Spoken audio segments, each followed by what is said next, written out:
Let's look at what's guarding the garden. Hi, everyone. Welcome to Wordplay in the Word. This is R.A. Sweeney. Today, I want to look at it's maybe a bit of a wordplay, but also kind of a narrative pattern or a wordplay pattern that we see throughout the Bible a little bit that starts right there at the beginning of Genesis when Adam and Eve are exiled out of the garden. And we see that the way back into the garden is guarded. And so, if you have read a children's Bible that's illustrated, you'll see there's a door to the garden, and there's a winged human being that looks kind of like a woman, but it's a man, and he's holding a flaming sword.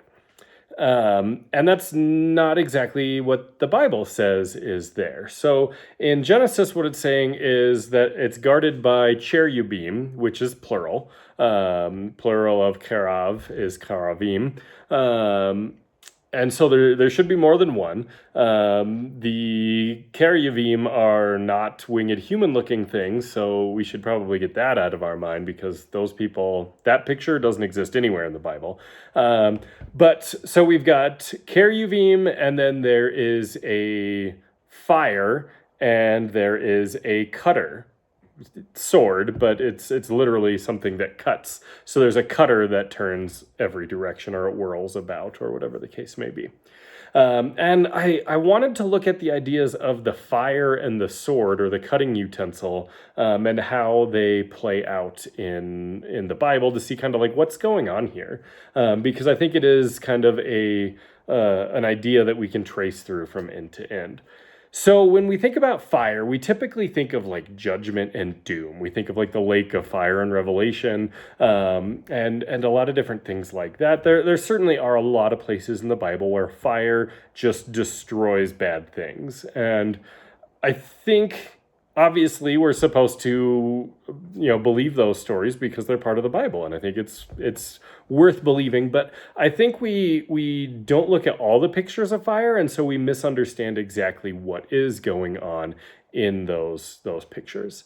And so Isaiah chapter 6, I think, is probably the best way to contextualize what's going on with the fire. And what we see there is that Isaiah, in a vision, finds himself in God's heavenly throne room, and he's like, oh no, I'm about to get burnt up, because that's what happens when you come into God's presence without being pure and being able to be there. You get fried up. And even then, you'll notice that it's the being unclean that causes you to get fried. There's some correlation there. And so then the fire, or one of the flaming serpents in the throne room, grabs some tongs, grabs a coal out of a censer, and he brings this burning coal and he touches it to Isaiah's lips, because Isaiah had said, my lips are unclean. He touches the lips and he says, there, now the uncleanness is burnt away. And so the fire itself, yes, it was destructive, but it destroyed what was unclean. And in Isaiah's case, I'm sure he was unclean in other ways, but in the narrative, it's focusing on his lips, and the uncleanness is what's burnt away. And I think the idea that we're supposed to see there is that the fire will burn away what's unclean, and we, being completely unclean in every way, if we come into God's presence, the holy fire of God's purifying and judgment will burn away all of the impurity, and that's all of it. And that's what, when we think of like Exodus, when God's promising that he's going to drive out the people of the land, he says, I'm going to do it bit by bit, because if I drive out all of it, it'll be counterproductive. It'll actually do more harm than good. And he talks about how like wild beasts will take over and like it'll all get ruined. But the idea is like, we need to do this bit by bit, replacing the unholy things that are there with you being the holy people, so that the whole thing doesn't just get ruined in the process. And I think we're supposed to see the same sort of thing of God wants to purify us, and he will touch the purifying fire to us. But if he does it all at once, there's nothing left. If he burns away all the bad parts of me, everything just gets destroyed. And so it's this progressive sanctification idea of he's burning away a little bit and then allowing clean flesh to grow, or righteous flesh to grow in its place. And then we'll burn a little bit more, and then we'll replace it with healthy stuff. Just like we see with treatments for a lot of diseases and cancer and things like that, we can't just knock it all out. Like, you could kill all the cancer in a human body pretty easily. The problem is keeping the human alive and healthy while you're killing all the cancer. In the same way, like, God could get rid of all the sin in me at any second that he wanted to. But the problem is that there won't be anything left. When Paul talks about, like, when the fire comes, like, it'll reveal what's left behind, whether it was good or not. With similar idea here. I don't think he's talking necessarily about the exact same concept, but it's the same picture of the purifying fire is going to burn away the impure, and hopefully purity will be left, so that we can start to develop a pure and holy presence.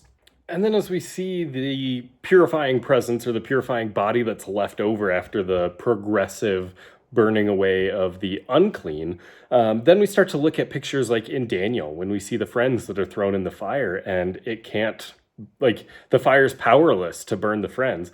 It clearly can burn. It killed the guard that threw him in because it was so hot.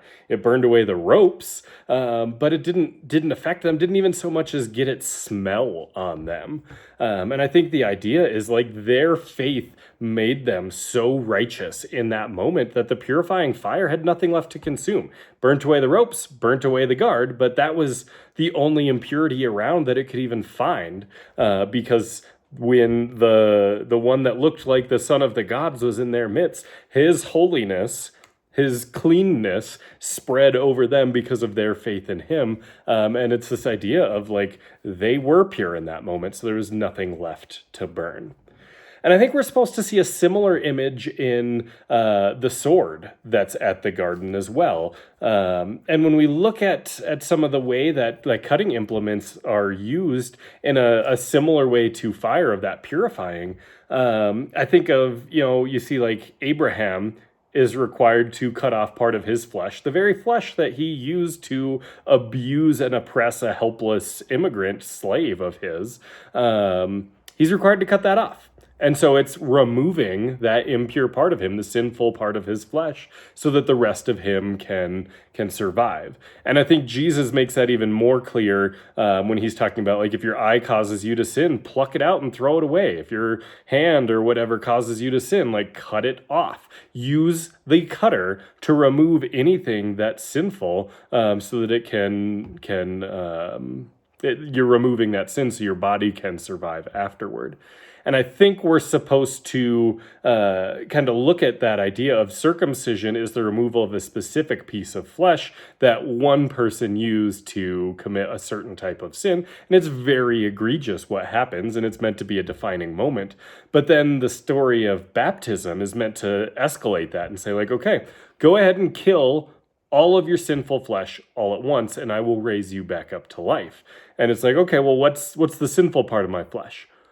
Oh, it's the whole thing. So I need to drown my whole body in water here. I'm submersing it in water as a symbolic drowning, just like the friends went into the fire wholly and bodily so that purity could emerge. In the same way, we dunk our whole body into the water as a symbol of purifying and drowning the body, so that what comes back would be figuratively and symbolically sinless, having passed through the waters of death. And so we see these ideas of fire burning away the impurity and doing it progressively to try to leave the life intact so that something can then come before God. And the idea of removing sinful flesh. So we've got the fire and we've got the cutter are both used. And I think the idea is that there are these cherubim guarding the door back into the garden, and only the one who is able to go through the burning entirely, be fully burned on their own, not because the Holy One shows up and makes them holy, but because they are able to walk through without being burned. And they have cut off all of their sinful flesh. Any amount that there is all removed. Then they can pass through into that other space. And so I feel like it's kind of a prefiguring of the perfect, sinless, and holy one. But then also the need for us, if we're going to go in, we're going to have to go through a purifying fire. So we want to be like the friends who, thrown in the fire, didn't have any sinfulness left or uncleanness left to be burned away. And we want to make sure that we have all of the sinful flesh already cut off before we get there. Otherwise, we're going to have it cut off then and see if there's life left to progress through. And so it's this idea of like sanctification before we can go into the garden. And I'm not saying works-based salvation, but just the idea of what separates us is sin and uncleanness and the need to be purified and made holy. And the one who can make us pure and holy and remove the sinful flesh and the unclean flesh and make sure that we still have life to pass through is the one who can lead people through death and back into life. So I hope that was interesting. It was kind of a long one today, with a lot of different parts and pieces, but I just thought it was interesting kind of how those two pieces kind of progressed and played together in this one story and picture that's being presented here. If you enjoy these videos, make sure that you subscribe.